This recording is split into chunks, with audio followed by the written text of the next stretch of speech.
کہ حضرت جبرائیل علیہ السلام کا آنا ایسا انوکھا کہ حضور کو جگایا اپنے پروں سے، کہا مسجد حرام چلیں۔ مسجد حرام میں حضور اکرم مصطفیٰ صلی اللہ علیہ وسلم کا شق صدر کیا گیا، اور وہاں پر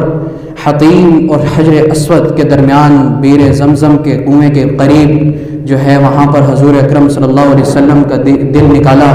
اور زمزم سے دھویا اور اس میں حکمت اور علم بھر دیا۔ یہاں اللہ تعالیٰ نے مسجد حرام سے مسجد اقصیٰ کا سفر حضور اکرم صلی اللہ علیہ وسلم کا ایسے طے کروایا کہ وہاں حضرت جبرائیل علیہ السلام حضور کے رفیق سفر بنتے ہوئے براق پر، یعنی ایسی سواری جو بجلی کی طرح دوڑتی ہے، اسے نہ آج تک کسی نے دیکھا ہے، نہ آج تک اس پہ کوئی بیٹھا ہے، حضور اکرم صلی اللہ علیہ وسلم اس پر بیٹھے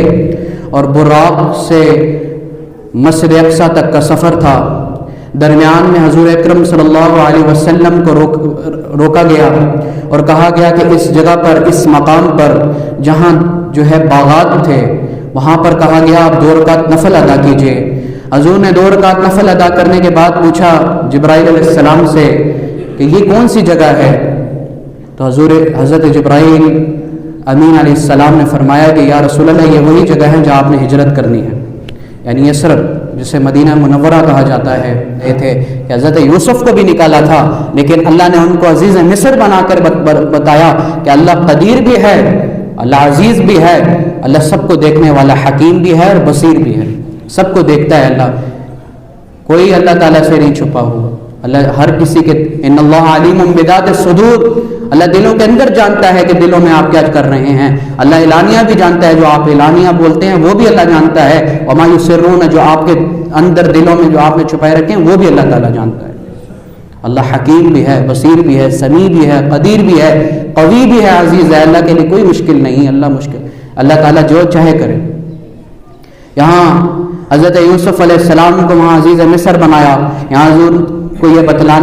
بتلانے کا مقصد اور ملانے کا مقصد یہ تھا کہ جیسے آپ کو آپ کے برادران وطن نکالیں گے، اس طرح حضور آپ کو بھی جو ہے اسلام کا وہ عروج ملے گا۔ اور حضرت ابو عمر نے جو ہے 3 براعظم پر حکومت کی، اور پھر حضرت عمر، حضرت ابو بکر، حضرت عثمان، حضرت علی، اور اسلام کا پھر عروج جو تھا جو خلافت راشدہ میں اور خلافت امیہ، خلافت عباسیہ، خلافت عثمانیہ میں، کہ اللہ تعالیٰ نے یہ اسلام کا عروج بتلانا تھا کہ آپ کے بعد اسلام کا بڑا عروج ہے۔ عمر فرق بین الحق والباطل، کہ وہ عمر جو حق اور باطل میں فرق کر سکے، وہ عمر جو عادل و منصف تھا۔ وَلَقَدْ أَرْسَلْنَا نُوحًا إِلَىٰ قَوْمِهِ إِنِّي لَكُمْ نَذِيرٌ مُّبِينٌ۔ 950 سال تک حضرت نوح علیہ السلام اپنی قوم کو تبلیغ کرتے رہے۔ تو وہاں حضرت نوح علیہ السلام کے ساتھ 950 سال کے بعد یہ نتیجہ نکلا کہ قرآن میں الا قلیل، کہ ان کے ساتھ اتنے تھوڑے سے جو ہے ایمان لانے والے تھے کہ حضرت نوح علیہ السلام نے 950 سال جو ہے تبلیغ کی۔ ہے حضور نے جب فرما دیا انا خاتم النبیین لا نبی بعدی، کہ میں ہی آخری نبی ہوں، میرے بعد کوئی نبی نہیں۔ کوئی اگر دلیل بھی مانگے کہ بتاؤ کہ حضور اکرم صلی اللہ علیہ وسلم کے بعد کوئی نبی کیسے نہیں آ سکتا، اور جب حضور نے فرما دیا لا نبی بعدی، اس کے بعد سننے کے بعد ہمیں ایک دم گوارا نہیں ہوتا کہ ہم جو ہے دلیل مانگے۔ حضرت امام حنیفہ رحمۃ اللہ علیہ کا فتویٰ ہے من طلب علم فقد کفر، کہ جس نے کسی جھوٹے نبی سے دلیل بھی مانگ لی کہ اچھا تو بتا، ویسی کہ کہا اچھا تو اپنے آپ کو نبی مانتا ہے، اچھا ٹھیک ہے دلیل بتا، اگر یہ دلیل اس طرح مانگی تب بھی وہ کافر ہے۔ جب آپ کے دل میں ایمان ہے کہ آپ نبی اکرم صلی اللہ علیہ وسلم کو نبی مانتے ہیں، اور وہ بھی خاتم النبیین، اور خاتم کا مطلب جس پر